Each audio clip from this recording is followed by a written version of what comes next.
बिस्मिल्लाहिर्रहमानिर्रहीम, अस्सलामुअलैकुम, welcome to सुबह सवेरे पाकिस्तान। मैं हूँ हमजा तारड़ और मैं हूँ इशाल सुलेमान। प्रोग्राम का आगाज़ कर रहे हैं इस उम्मीद के साथ कि आप सब अच्छे होंगे, खुशबाश होंगे।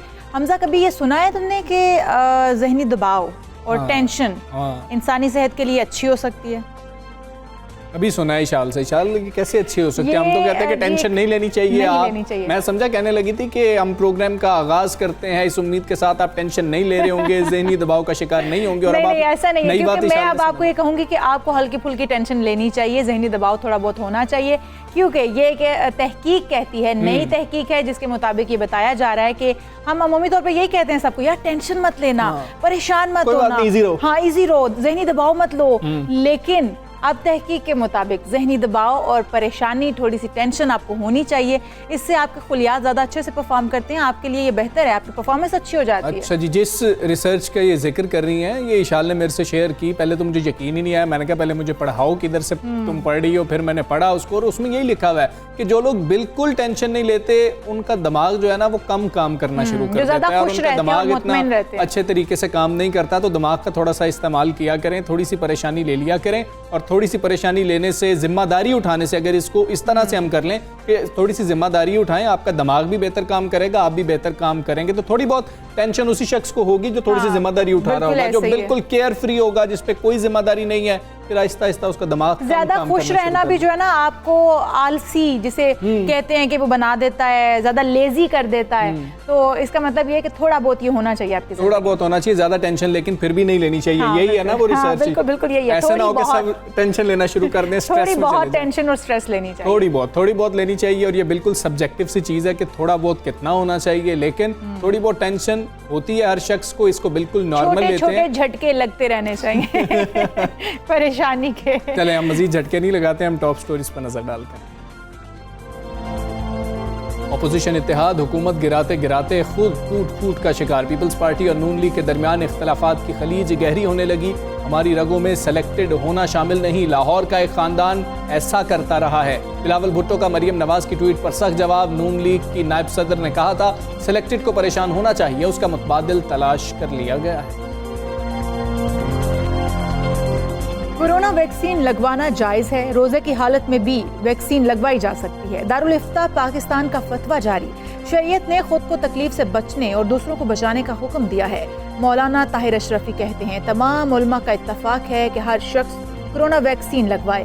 उन्होंने कहा मुल्क में मसाजिद बंद करने की कोई तजवीज़ नहीं। शायर इनकलाब हबीब जालिब का आज 93वां यौम पैदाइश है। हबीब जालिब जिंदगी भर जुल्म के खिलाफ कलमा हक बुलंद करते रहे। अवामी शायर ने हमेशा जाबिर हुक्मरानों की आंखों में आंखें डालकर बात की। इनकलाबी शायर ने कभी तारीकी को रोशनी और बातिल को हक नहीं कहा। जालिब ने दरबारों से सऊबतें, कच्चे घरों से चाहते समेटी। मायूसी के अंधेरों में उम्मीद का चिराग। लाहौर की ओज फातिमा ने कोरोना के दौरान हजारों मरीजों को मुफ्त खाना खिलाया। बाजार से सौदा सल्फ लाने से खाना बनाने तक सब काम फातिमा ने तन्हा किए। फातिमा इस खाने को खैरात नहीं कहती, मोहब्बत की अलामत समझती हैं।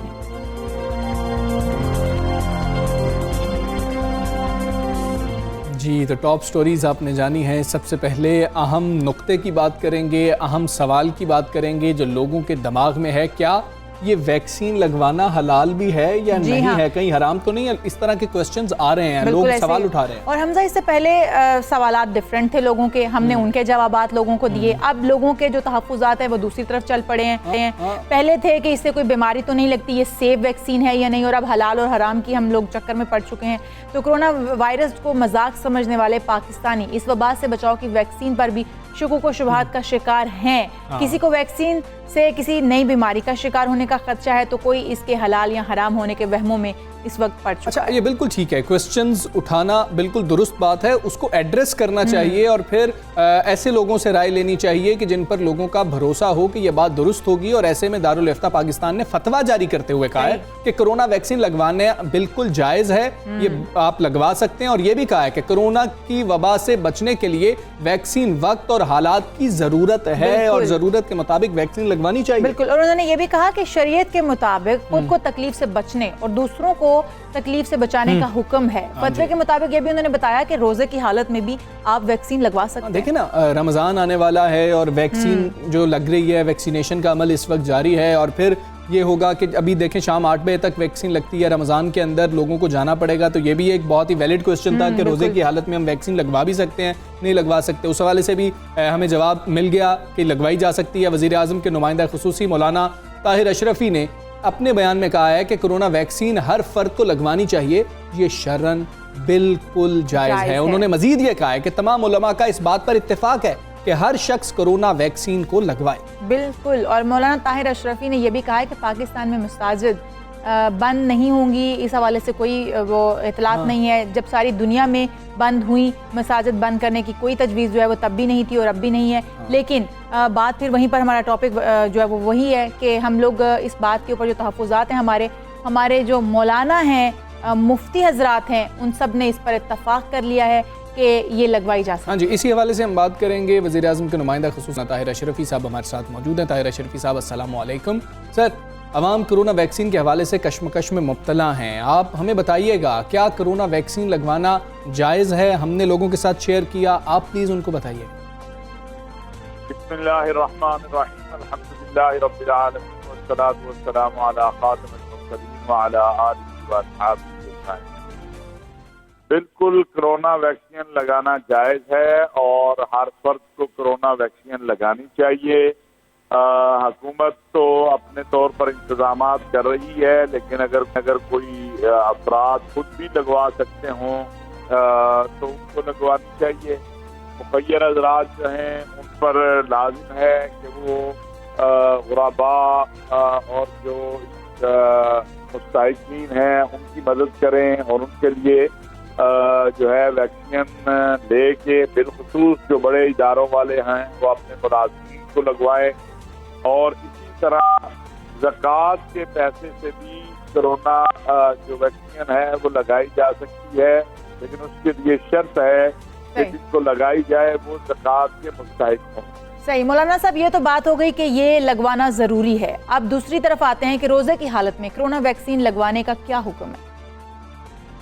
रोज़े के दौरान भी वैक्सीन लगाई जा सकती है और इस पर दारुल इफ्ता पाकिस्तान, दारुल इफ्ता सऊदी अरब, मजमा अल फ़िक़्ह इस्लामी सबका इत्तेफाक है। और लिहाजा जिन लोगों को हुकूमत की जो क्यू है उसमें रमज़ान में वक्त है वो परेशान ना हो और रमज़ान में भी ये वैक्सीन लगवा लें और रमज़ान में वैक्सीन लगवाई जाए। बिल्कुल ठीक है। ताहिर अशरफी साहब, कोरोना वैक्सीन के हवाले से हम देख रहे हैं कि जिसका जो जी चाहता है उसके बारे में बात कर देते हैं। हम सोशल मीडिया पर भी देख लें तो अफवाहें तरह तरह की फैलाई जा रही हैं। ऐसे अनासिर को आप क्या कहना चाहेंगे, उनको क्या पैगाम देंगे या क्या मशवरा देंगे उनको? कि शरीयत इस्लामिया कहती है खुद भी तकलीफ से बचो और दूसरों को भी बचाओ। वो लोग जो अपनी लाइल्मी की बुनियाद पे या जहालत की बुनियाद पे या शरारत की बुनियाद पे लोगों को पहले कहते थे कि कोरोना नाम की कोई चीज ही नहीं है, लेकिन आप देखें बड़े बड़े उलमा इससे फौत हुए, बड़े बड़े उलमा को कोरोना हुआ। हमारे वजीर आजम साहब, प्राइम मिनिस्टर बरतानिया, आपको कई नाम दुनिया के ऐसे लिए जा सकते हैं कि जो इस वबा का शिकार हुए। और अब वो लोग कहते हैं जी वैक्सीन ना लगवाएं। तो मैं समझता हूँ ऐसे लोगों के लिए तो हुकूमत को भी कुछ इक़दाम करने चाहिए। ये तो मेहराब मिंबर या मीडिया पे आने के काबिल ही नहीं है कि जो लोग इस तरह की बातें करते हैं, और इनका ये मौक़िफ़ जहालत पर मबनी है और हुकूमत भी इंशाअल्लाह ऐसे लोगों के खिलाफ एक्शन करेगी। अवाम उन्नास को भी ऐसे फितनों और ऐसे लोगों से दूर रहना चाहिए। मौलाना साहब, कोरोना की तीसरी लहर ने फिर से सर उठा लिया है, क्या मुल्क में मसाजिद बंद करने के हवाले से कोई तजवीज़ ज़ेर गौर है? ऐसा कोई तजवीज़ या ऐसी कोई बात जो है वो सामने ही नहीं है।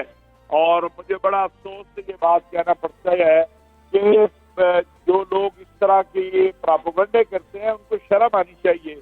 हमारे यहाँ तो मसाजिद उस वक्त बंद नहीं हुई जिस वक्त पूरी दुनिया में बंद हुई थी। हमारे वजीर आजम मोहतरम इमरान खान साहब कहते हैं कि मसाजिद से अल्लाह अकबर की सदा बुलंद होगी, मसाजिद के अंदर काल अल्लाह व काल रसूलुल्लाह की सदा आएगी तो इससे अल्लाह की रहमत आएगी।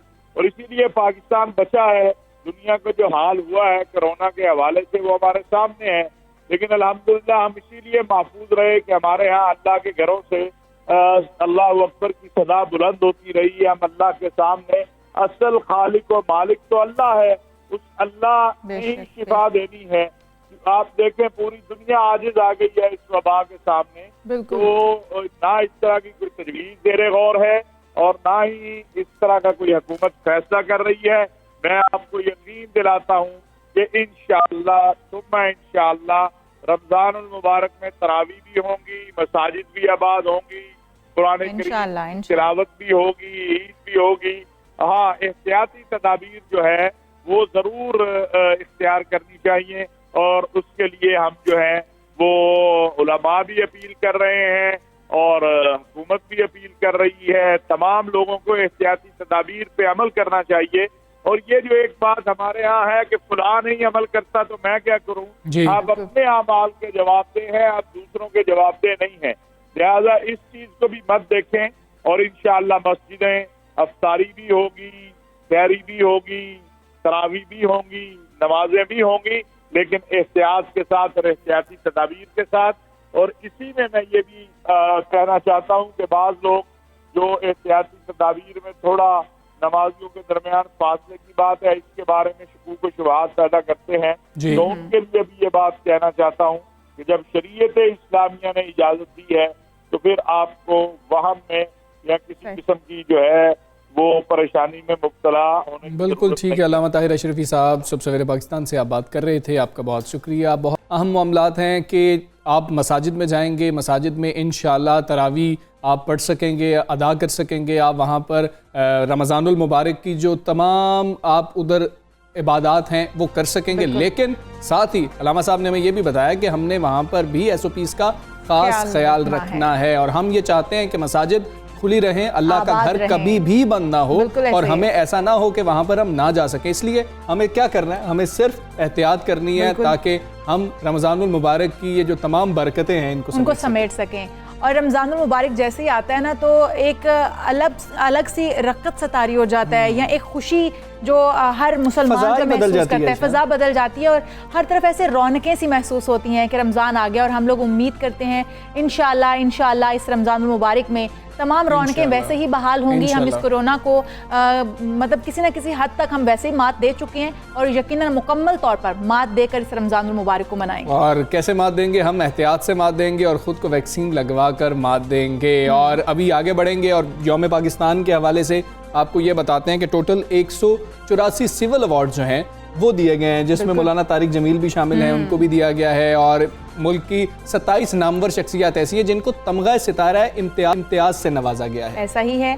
इन नामों में अब्दुल हामिद राजा शामिल हैं, शाहिद नज़ीर हैं, प्रोफेसर डॉक्टर निसार अहमद सदीकी हैं, बुशरा अंसारी भी हैं और तलत हुसैन हैं, मोहम्मद इमरान कुरैशी भी हैं, सुल्ताना सदीकी भी इसमें शामिल है। बड़े बड़े नाम इसमें शामिल हैं, बड़े नाम सितारा इम्तियाज से नवाजा गया है। हाँ जी, मरहुमा रुथ ल्यूइस को भी इस एजाज से नवाजा गया है। और साबिक टेस्ट क्रिकेटर और जादुई लेग स्पिनर थे अब्दुल कादिर मरहूम, उनको बादज मर्द सितारा इम्तियाज अवार्ड से नवाज दिया गया। और उनकी खिदमात के एतराफ़ में गुज़श्ता बरस सदर मुमलिकत डॉक्टर आरिफ अलवी की जानिब से उनको सितारा इम्तियाज देने का ऐलान किया गया। ये भी बहुत बड़ा एजाज़ होता है कि आप दुनिया से चले गए हैं लेकिन पीछे आपको याद रखा जा रहा है और आपको याद रखते हुए अवार्ड से नवाजा जा रहा है। इसका मतलब यह है कि जो दुनिया में आपकी खिदमात की, आपने जो काम किया, उसको आपके जाने के बाद भी याद रखा जा रहा है। ये बहुत कम होता है। ऐसे लेग स्पिनर के शेन वॉर्न जिनके बारे में कहते हूँ कि मैंने इनसे बहुत कुछ सीखा है। और जब ग्राहम गूच की बात कर ली जाए, इंग्लैंड के साबिक कप्तान है, वो ये कहते हैं कि ये शेन वॉर्न से बहुत बेहतर बॉलर जो थे अब्दुल कादिर थे और पाकिस्तान के कप्तान भी रहे। इन्होंने चंद मैचेस में पाकिस्तान के लिए कप्तानी भी की और इन्होंने चीफ सेलेक्टर भी रहे अब्दुल कादिर साहब। बड़ी खिदमात है पाकिस्तान क्रिकेट के लिए। और वज़ीर आज़म इमरान खान के जो है ना करीबी साथी भी थे और ये इकट्ठे खेलते रहे। लेजेंड अब्दुल कादिर साहब मरहूम के बेटे सलमान कादिर हमारे साथ मौजूद हैं। इसी हवाले से बात करेंगे कि उनके तासुरात कैसे हैं, फैमिली जो है क्या महसूस कर रही है। अस्सलाम वालेकुम, कैसे हैं आप, खैरियत से हैं? सलमान, ये बताइएगा, एक क्रिकेट कप्तान के दौरे हुकूमत में जिनको वो अपना कप्तान सारी उम्र कहते रहे, आपके लेजेंड वालिद अब्दुल कादिर साहब की खिदमत को खराज तहसीन पेश किया गया है। आपके ख़ानदान के लिए ये लम्हा कितना यादगार है? जी बिस्मिल्लाहिर्रहमानिर्रहीम। जी आज का दिन मेरे लिए और मेरी फैमिली के लिए बहुत ज़्यादा खुशी का दिन है कि आज सदर मुमलिकत जनाब आरिफ अलवी साहब ने मेरे फादर की जो क्रिकेट में खिदमात हैं उसको सराहा और उनको सितारा इम्तियाज़ से नवाजा। तो मेरे लिए और मेरी फैमिली के लिए आज से बड़ा दिन नहीं था कोई। सलमान, अगर यही अवार्ड जो है आपके वालिद को उनकी ज़िंदगी में मिलता तो क्या आप समझते हैं कि वो ज़्यादा अच्छा होता, ज़्यादा खुशी महसूस होती उनको भी, आपको भी? देखें, ये तो बात किसी भी वालिद के या वालदा का इस दुनिया से जाना और उसकी कमी महसूस करना, वो तो इंसान कभी भी नहीं पूरी कर सकता। वो तो जब इंसान का अपना सांस बंद हो जाए तो शायद ही वो पूरी हो सके। तो बिल्कुल जी ऐसे ही है, फीलिंग है कि काश वो होते और वो अवार्ड ये लेते। लेकिन गालिबन शायद मुझे किसी ने बताया कि ये जो अवार्ड है स्पेसिफिकली तभी मिलता है जब इंसान इस दुनिया से शायद चला जाता है। शायद ये अवार्ड ही उन लोगों के लिए है, क्योंकि मेरे फादर को ऑलरेडी पाकिस्तान की जो पहली गवर्नमेंट्स गई हैं उन्होंने सिविल मतलब शायद प्रेसिडेंट अवार्ड और सारे उनको अवार्ड्स ऑलरेडी मिल चुके हैं। ठीक है, आप दुरुस्त कह रहे हैं, बादज मर्ग जो है ये अवार्ड जो है उनको दिया गया है। और पाकिस्तान में अक्सर हमने ये देखा है सलमान के कदावर शख्सियात को उनकी वफ़ात के बाद ही अवार्ड से नवाजा जाता है, इसलिए ज़रा सोशल मीडिया पर भी ये बात ज़्यादा चल रही है। आप कैसे देख रहे हैं इस सारी सूरत हाल को, एक अजीम बाप को याद करते हुए? कल आपकी फैमिली जो थी वो कितनी ज़्यादा इस हवाले से जो थी खुश थी? और ये भी बताइएगा कि हुकूमत वक्त को क्या आपको मशवरा देना चाहेंगे? आपके वालिद आपको क्या बताते थे काश ऐसा होता?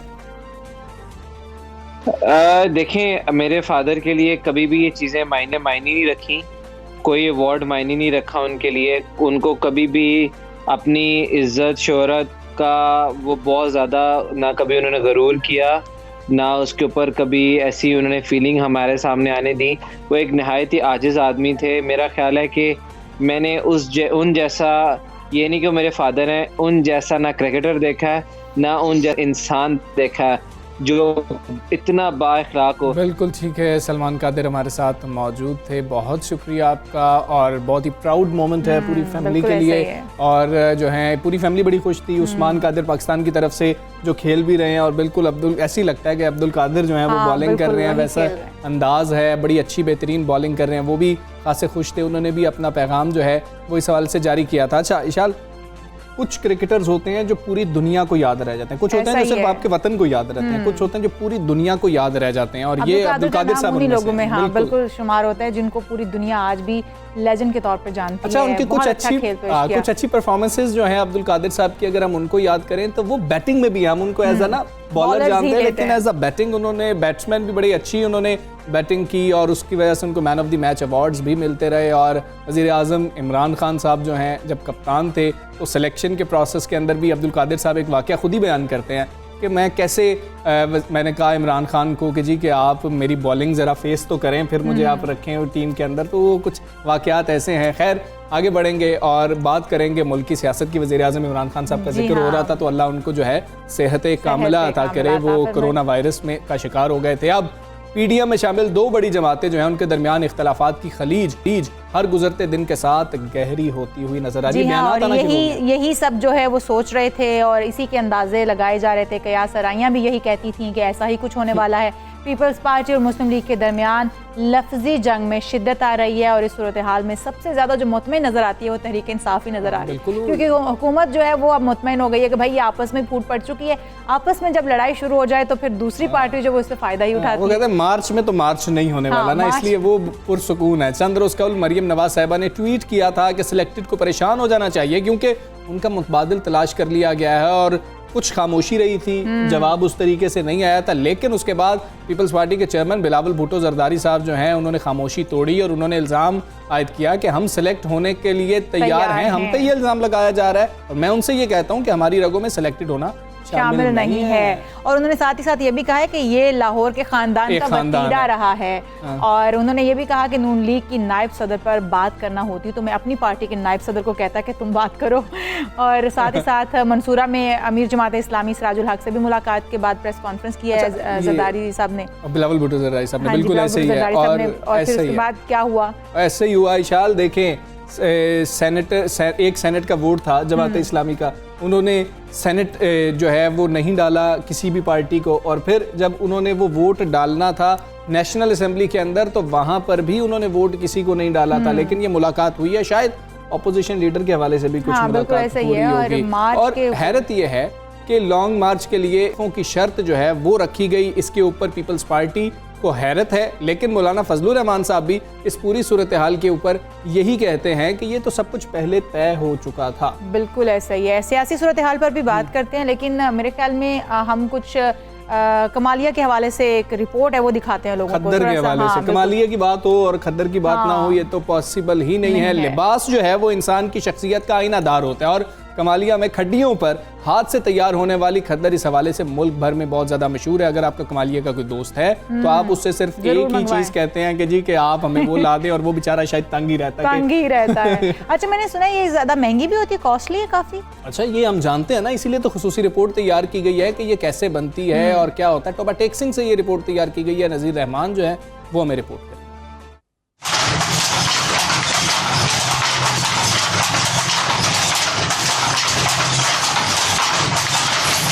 लिबास का इंतखाब इंसान की शख्सियत को जाज़बे नजर बना देता है। ऐसे में कमालिया की खद्दर हर खासो आम की पसंद है। पक्के रंग, आला मेयार और दीदा ज़ेब रंगों में रंगे इस खद्दर की फरोख्त हाथों हाथ होती है, मगर इसकी कीमत पहुँच से बाहर होती जा रही है। ये पाकिस्तान की मशहूर तरीन जगह है जहाँ पे मतलब खद्दर की हर वैरायटी मौजूद होती है। हम अपनी फैमिली के लिए, दोस्तों के लिए गिफ्ट वगैरह लेके जाते हैं यहाँ से। जब हम पिछले साल आए थे तो बहुत मुनासिब रेट थे यहाँ पे, लेकिन इस साल यानी कि हमारे अपने इलाके में भी वही रेट है और यहाँ पे भी होलसेल पे भी वही रेट मिल रहा है। आज के जदीद दौर में भी यहाँ खद्दर की तैयारी खड्डियों पर की जाती है। कारीगर नहायत मेहनत और लगन के साथ खड्डी पर खद्दर तैयार करते हैं। मशीन पर खद्दर की तैयारी नहायत आसान, मगर खड्डियों पर यह कारीगर दिन भर में बमुश्किल एक ही सूट तैयार कर पाता है। ये गुज़िश्ता 50-60 साल से कमालिया में दस्ती खड्डी का काम हो रहा है। ये हैंडमेड खद्दर है जो कि पूरी दुनिया में बहुत मशहूर है। ये महंगाई का दौर है तो इसमें हमारे ख़र्चे भी पूरे नहीं हो रहे, तो 3 सूट जो हैं वो बड़ी मुश्किल से बनते हैं, तो घर का खर्चा चलाना बहुत मुश्किल हो गया। खद्दर की तैयारी को अगर सरकारी सरपरस्ती मिल जाए और खद्दर को ब्रांड बनाकर बरामद किया जाए तो कीमती ज़र मुबादला कमाया जा सकता है। नज़ीर रहमान, 92 न्यूज़, टोबा टेक्सिंग। जी, बड़ी बेहतरीन रिपोर्ट जो है नज़ीर ने तैयार की थी। ये पहनी है खद्दर, बहुत बड़ी अच्छी लगती है मेरे ख्याल में। और जिस तरह से वो बना रहे थे, बड़ा मेहनत तलब काम, बहुत मेहनत। हम जो है ना, हमें शायद पता ही नहीं होता कि ये कितने प्रोसेस से होकर चीज़ हमारे तक पहुंच रही होती है, और हमें शायद उसकी कदर भी उस तरह से नहीं होती। बड़ा अच्छा कपड़ा है, और इस हवाले से आप अगर लेना चाहें तो आप वो ले सकते हैं। और नज़ीर ने हमें वो रिपोर्ट दिखाई है, हमने वो प्रोसेस भी पूरा देख लिया। अभी मैं और इशाल एक ब्रेक लेते हैं, ब्रेक के बाद आपको फिर मिलते हैं।